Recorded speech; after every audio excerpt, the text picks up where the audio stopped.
Welcome back to the Junk Room, everybody. It's the Junk Man here to talk Star Wars junk. And we're going to talk about today the return of Star Wars. I know what you're thinking. You're thinking, Junk Man, what are you talking about? Star Wars didn't go anywhere, you stupid. Well, there was a dark time for Star Wars. Before I get into all that, let me make a shameless plug. Sorry.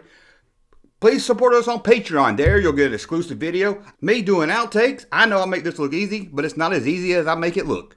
You get a lot of stuff if you join us on Patreon. And also, don't forget, we have shirts. You can find the links to all this and more down below, or just go to StarWarsJunk.net and you'll find the links there. And I'm not going to spend all day plugging my Patreon like I did last time. So let's get on to it. The return of Star Wars. Star Wars Power. Before I get into the return of Star Wars, let me show you one quick thing. I picked this up at a antique store for $2. Anyone know what this is? That's right. The Han Solo pistol. I call it the Han Solo pistol. I think it's just called a pistol or laser pistol. In Empire Strikes Back, they put Luke Skywalker on the box. But to me, it's always been Hawks. It's always been Han Solo's pistol. Now, I don't know if it works. It's got really rusty screws, but it's missing the battery cover. So, if anyone out there has a battery cover to a vintage Star Wars laser gun, please let me know in the comments or send me an email at junk@starwarsjunk.net. Something. I'll buy it. Just let me know. I wanted to put it on there so I can at least have it complete. If it doesn't work, at least I think it'll look good hanging up on the wall. Anyway, and I did a whole video about the guns, the laser guns from Kenner. Check it out. It's on my page too. Just go to my videos. You'll see a whole topic. We did a topic on lightsabers, did a topic on guns, and I guess we'll do, I don't know what we'll do next. We'll do another topic next. Darth Vader leads an evil empire towards universal domination. Let's look at the first 2 years of the return of Star Wars from Hasbro.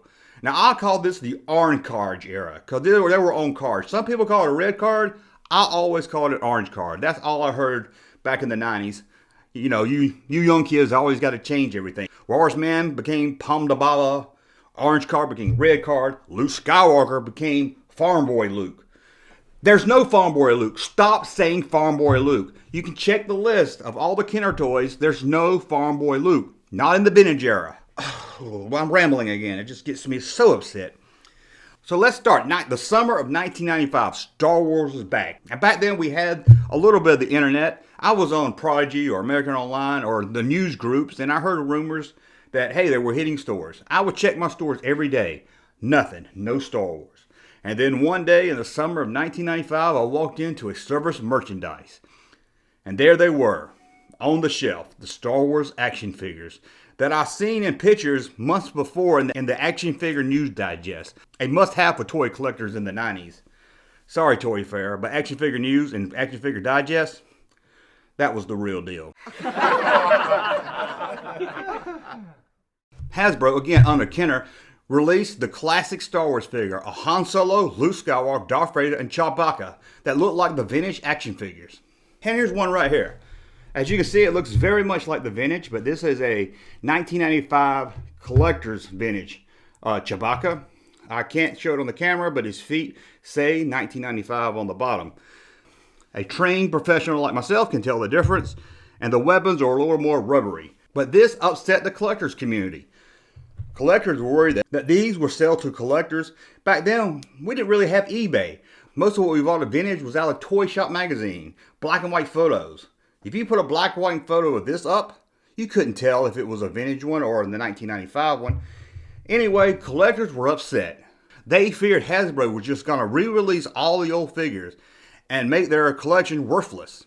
Well, Kenner vowed to never do it again. And since 1995, they haven't. So we'll put Chewbacca right there. There you go, Chewbacca. But they did use the same molds for the ships. First, let's talk the ships in 1995. First up, we have the Millennium Falcon, which was just the same mold. Like all these used the same mold, but they updated the technology. Not that little buzz and drill sound was gone. Now this Falcon had lights and sounds. But other than that, it was basically the same mold as the vintage Star Wars Falcon. And that made it horrible. The action figures, now bigger and bulkier than the vintage line, would not hardly fit in the cockpit. It was very hard to get Chewbacca and Han both into that small cockpit. And then you had the Luke Skywalker X-Wing, followed by a land speeder, and rounding out the TIE Fighter. They went with the blue TIE Fighter, as most people were coming with the Kenner line, instead of the first release white TIE Fighter. Let's talk figures, and boy, were they ugly. Let's be honest, we loved them back in 95 because it was Star Wars. Finally, we had something Star Wars. But Kenner wanted to capture more of a comic book feel with these action figures and gave them huge muscles. First, Luke Skywalker. I don't understand their thinking with this. Look like he's been lifting dewbacks for the last 10 years on Tatooine. Well, we got that big old looking Luke Skywalker, and then we had Han Solo, also very bulky. We had Obi-Wan. R2, pretty decent looking R2. A bulky Stormtrooper. Darth Vader looks a little better. And we got this looking Chewbacca. And not hitting the stores right away was C-3PO. From what I read back in the day, there was some kind of issue with the paint, and he was a little late hitting stores. I think the regular figures hit around summer. He was probably mid-September. Princess Leia was also added to Wave 1, although she does not appear on the back of the card. And let's take a look at Princess Leia. People refer to her as Monkey Face Princess Leia. I don't know what the deal with the sculptors over at Hasbro was. I guess they really wanted to be different compared to Kenner and the new Hasbro era. But that rounds up Wave 1. But Kellogg's did release a Han Solo Stormtrooper. That's right, you had to buy Kellogg's and you could send off for the Han Solo Stormtrooper action figure. And I don't think this one's ever been released. Now, they have redone him, but I don't think the one in this mold has ever hit stores. I'm not a huge collector of the modern stuff, so if I'm wrong, let me know. And then around December 1995, we got Wave 2. It wasn't much addition to the figures, but we were happy to have them. And we were all excited to have the man himself, Boba Fett. Again, still kind of bulky looking, but Boba Fett doesn't look bad. In fact, I think I bought like 5 or 6 of these. I had one to open, one to keep closed, and one just in case. All collectors have to do that, right? I have 3 of each. One to display, one to open, and one just in case. Why? Also in Wave 2, we have the Luke Skywalker X-Wing pilot, which you had to squeeze his legs together to get him to fit on the X-Wing. Again, because the X-Wing used the same mold, and these figures were a lot bigger. And finishing out Wave 2, Lando. Again, looks like he's been lifting weights. This is not the Lando I remember from The Empire Strikes Back, but I was happy to have him. He came with a plastic cape instead of cloth that looked kind of goofy when he took it off. But he was Lando. And that was it. A short wave, Wave 2, right around Christmas time. But you had some more around Christmas time to pick up. But then March 1996, Wave 3 hit the stores. And it was a small wave also. We had the bulky Han Hoth. Then we had the Dagobah Luke Skywalker. And it looks like Hasbro was starting to cut down on the muscles finally. I'm sorry, Yoda. Somehow I forgot you on this list. My bad. And finally, to finish out Wave 3, a TIE Fighter pilot. Finally, we had a TIE Fighter way back in Wave 1. We finally, almost a year later, had a TIE Fighter pilot to put in the TIE Fighter. We didn't have to use the Stormtrooper anymore. But also around this time, Hasbro gave us playsets. If you want to call them that. To me, a playset is something like this Death Star. I don't know if you can see it, but if you can, it's something, that's a playset because you can play with it. Cantina, you can play with it. It's a playset. But these playsets had very little play value. First up was Death Star Escape. Like I said, it's just one little section of the Death Star, like a hallway. It wasn't much action to it. Now, I wasn't a kid at this time, so I just set it up on display, which was a great thing to do with it. But as a kid toy, I can't see much play value out of this. I don't understand why it came with that big cannon for the Stormtroopers to operate. Makes no sense. Also released, the Detention Block Escape. And here's another one that looked good sitting on a shelf, but it had no real play value to it. The only vehicle added to this wave was the Scout Walker, or ATST, or some people call it a Chicken Walker. Again, same mold from the Return of the Jedi line. This one didn't really make any sounds, but it was a pretty cool little toy to have. And if the bulky Star Wars figures in Wave 1 wasn't bad enough, we got even something worse. Star Wars Deluxe figures. We had Luke Skywalker, Han Solo, and a Stormtrooper. As you can see here, they were just basically the same mold from Series 1, but they came with some extra gadgets, like the Stormtrooper's jetpack. It made no sense. There was nothing in the movie. Maybe it was for kids, but this is a direction myself and a lot of collectors didn't want to see the Star Wars line go. We feared it was going into that Batman line, where they would release hundreds of different Batman that had nothing to do with the comic books or the cartoon series. We feared there would be hundreds of Luke Skywalkers, just for Hasbro to cash in. After these 3, Hasbro killed the Deluxe line.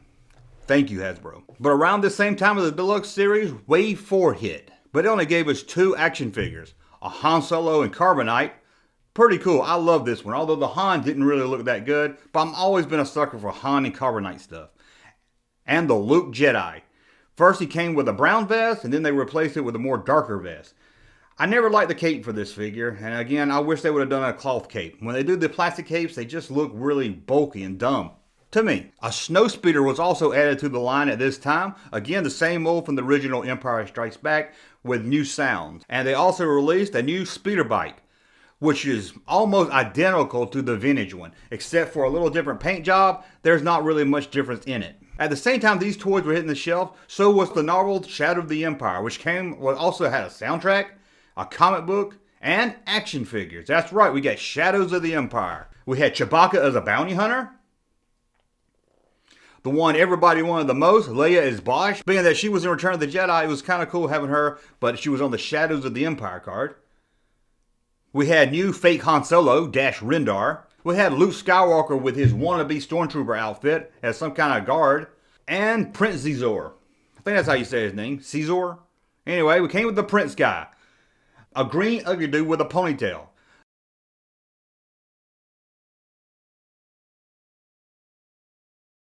They also came with a 2-pack of the Prince fighting Boba Fett or Prince fighting IG-88, which at the time was the only way to get an IG-88 action figure. And under the Shadows of the Empire logo, they also released Dash Rendar's ship. I forget what it's called. I'll just call it that fake ugly, the Millennium Falcon wannabe. And then we have fan favorite Boba Fett's Slave One, which again, a mold from the old Kenner line. They didn't even add sound to this one. Again, it's just the same mold and like the speeder bike, an updated paint job.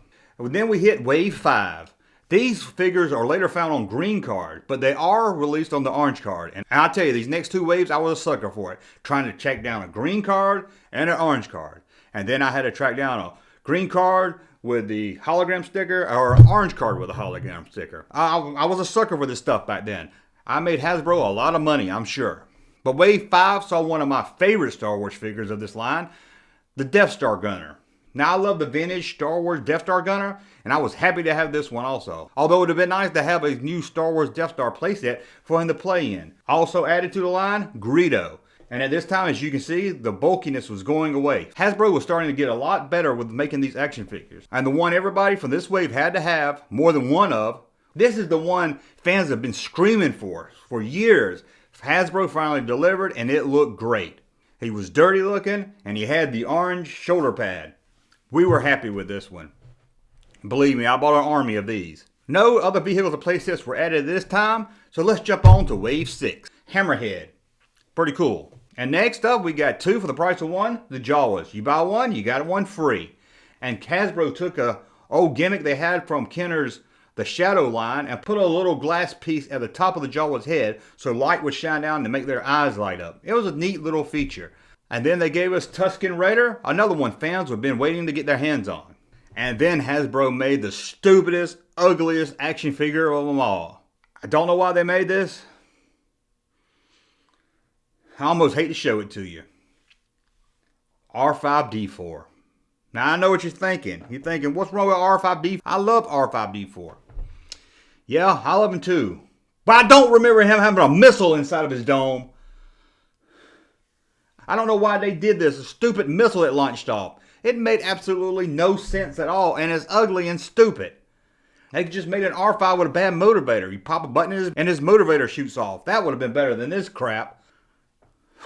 Shame on you, Hasbro. Shame on you. Whew. But that's a look at Return of the Star Wars. The 1985-1986 line. The dark period was over, and this started the modern era of Star Wars action figures. Please, if you're going to put some of these action figures on eBay, do not call them vintage. They're not vintage figures. Sure, they're over 20 years old now, but they're not. You have the vintage figures from 1978 to 1985, and then you have modern era, 1995 until present day. These are not vintage. And while we're on the topic, I don't even call these Kenner. I know they got the Kenner logo on them, but this is the Hasbro era. If you're going to call them something, call them Hasbro Kenner. Because when you think Kenner, you think vintage. But that's just a look at some of the Star Wars stuff that returned to shelves in 1985, 1986. I thought it'd be pretty fun to talk about some of the newer stuff. Again, they didn't really hold value. If you're into collecting these, you should be able to pick them up pretty easy. $2 to $5, maybe even cheaper than that. Maybe here and there, if you get into a long saber tray and a short saber tray and circles of hands, not on hands, closed hand, open hand, little details like that, you might pay a little bit more, but you're still not going to pay outrageous prices for it. If you're paying $20 or more for any Power of the Force 2 action figure, you're probably getting ripped off. And please, I don't know who's out there grading these action figures. It costs more to grade these things than it does to buy them. Okay, I'm rambling again. Anyway, support us on Patreon so we can make all this better and you can get us some exclusive content. Check out all the shirts we have on our website at StarWarsJunk.net. Sadly, we're at the end of this video, so it's time for me to 23 skidoo.